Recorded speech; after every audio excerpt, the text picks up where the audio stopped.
नमस्कार दोस्तों, आज की कहानी न्याय की कीमत। कुछ कहानियां सिर्फ सुनी नहीं जाती, वो दिल पर चोट करती हैं। ये कहानी है एक ऐसे बाप की जिसकी बेटी उससे छीन ली गई, लेकिन जिसने हार मानने से इनकार कर दिया। आइए कहानी शुरू करते हैं। गांव के उस छोर पर जहां सड़क खत्म होकर कच्ची पगडंडी बन जाती थी, वहीं एक टूटी फूटी झोपड़ी थी। उसी झोपड़ी में रहता था रामदीन, एक मामूली मजदूर जिसके हाथों की लकीरों में मेहनत के सिवा कुछ नहीं लिखा था। रामदीन की उम्र 55 के पार हो चली थी। कमर झुकी हुई, चेहरे पर धूप और गरीबी की गहरी झुर्रियां और आंखों में एक अजीब सी खामोशी। वो रोज सुबह 4 बजे उठता, सूखी रोटी और नमक खाकर खेतों में मजदूरी करने निकल जाता। उसकी पत्नी सीता कभी बहुत हंसमुख हुआ करती थी, लेकिन वर्षों की तंगी और बीमारी ने उसकी हंसी छीन ली थी। खांसते खांसते उसकी सांस फूल जाती थी, फिर भी वो रामदीन के सामने कभी कमजोरी नहीं दिखाती थी। उन दोनों की एक ही बेटी थी, पिंकी। पिंकी इस अंधेरे जीवन की एकमात्र रोशनी थी। पिंकी पढ़ाई में तेज थी। सरकारी स्कूल में मास्टर जी कहते थे, रामदीन, तेरी बेटी बहुत आगे जाएगी। रामदीन हर बार सिर झुकाकर मुस्कुरा देता। उसे आगे जाना का मतलब ठीक से समझ नहीं आता था, लेकिन वो जानता था कि उसकी बेटी खेतों में मजदूरी करने के लिए नहीं बनी है। पिंकी के पास किताबें कम थी, पर हौसले बहुत थे। वह स्कूल से लौटकर माँ की दवा, झाड़ू पोछा, खाना सब करती और फिर दिए की रोशनी में पढ़ती।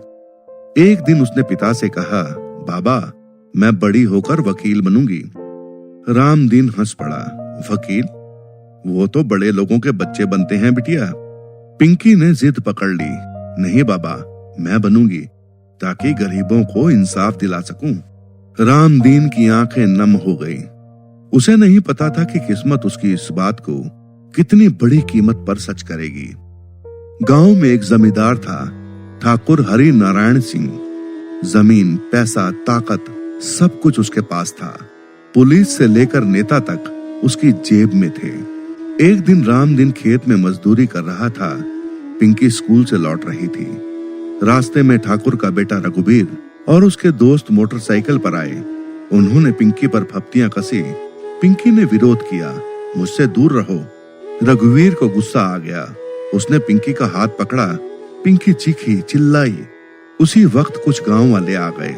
बात बढ़ गई। रघुवीर ने जाते जाते धमकी दी, आज बच गई है रामदीन की बेटी, लेकिन याद रखना। शाम को पिंकी कांपती हुई घर पहुंची। पिंकी से सारी बात सुनकर सीता रो पड़ी। रामदीन ने कहा, डर मत बिटिया, मैं हूं। लेकिन वो नहीं जानता था कि मैं हूं कहने वाला आदमी कितना बेबस होता है। अगली सुबह पिंकी खेत के पास बने हुए कुएं में मरी हुई मिली। गांव में हड़कंप मच गया। ठाकुर के आदमी बोले, लड़की ने खुदकुशी की है। पुलिस आई, रिपोर्ट लिखी गई, आत्महत्या। रामदीन की दुनिया उजड़ गई। वह पिंकी की लाश से लिपट कर चिल्लाता रहा, मेरी बेटी झूठ नहीं बोलती थी, वो खुदकुशी नहीं कर सकती। पुलिस ने डांट दिया, चुप कर बुढ़े, ज्यादा बोलेगा तो अंदर कर देंगे। सीता सदमे में चली गई। 3 दिन बाद उसने दम तोड़ दिया। अब रामदीन पूरी तरह अकेला था। गांव वालों ने सलाह दी, ठाकुर से पंगा मत लो, जो हुआ भूल जाओ। लेकिन रामदीन की आंखों में अब डर नहीं था, सिर्फ आग थी। वो शहर गया, थाने, कचहरी, दफ्तर, सब जगह गया। हर जगह एक ही जवाब मिला, सबूत नहीं है। एक दिन अदालत के बाहर उसकी मुलाकात एक युवा वकील से हुई। वकील का नाम था अनन्या वर्मा। अनन्या ने उसकी बात सुनी। रामदीन रोते रोते बोला, बिटिया ने कहा था, बाबा, मैं वकील बनूंगी, इंसाफ दिलाऊंगी, लेकिन मैं उसे बचा नहीं सका। अनन्या की आंखें भर आई। उसने कहा, चाचा, मैं आपकी बेटी का ये केस लड़ूंगी, वो भी बिना फीस के। केस दोबारा खुला। पोस्टमार्टम रिपोर्ट में गड़बड़ियां सामने आई। गांव के एक लड़के ने गवाही देने की हिम्मत की। ठाकुर बौखला गया। रामदीन को धमकियां मिलने लगी। एक रात उसके घर में आग लगा दी गई। रामदीन बाल बाल बच गया। अनन्या ने कहा, चाचा डरेंगे तो हारेंगे। रामदीन ने कांपते हाथों से अपनी बेटी की कॉपी निकाली। उस पर लिखा था, इंसाफ देर से मिले तो भी जीत सच की ही होती है। वर्षों की लड़ाई के बाद आखिर वो दिन आ गया। जज ने फैसला सुनाया। रघुवीर दोषी पाया गया। ठाकुर हरि नारायण सिंह को सबूत मिटाने और दबाव बनाने के जुर्म में सजा हुई। कोर्ट में सन्नाटा छा गया। रामदीन फूट फूट कर रो पड़ा। ये रोना दुख का नहीं था, ये न्याय का रोना था। अनन्या ने उसका हाथ पकड़ा और बोला, चाचा आपकी बेटी हारी नहीं है। आज उसी गांव में एक स्कूल है, पिंकी मेमोरियल स्कूल। रामदीन अब वहीं चौकीदार है।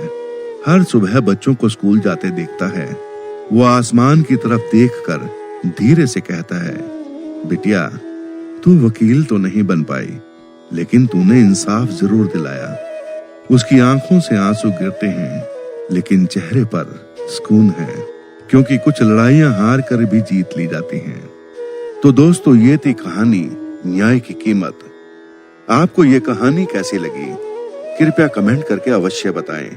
यदि कहानी अच्छी लगी हो तो कृपया चैनल को लाइक और सब्सक्राइब अवश्य कर दें। धन्यवाद।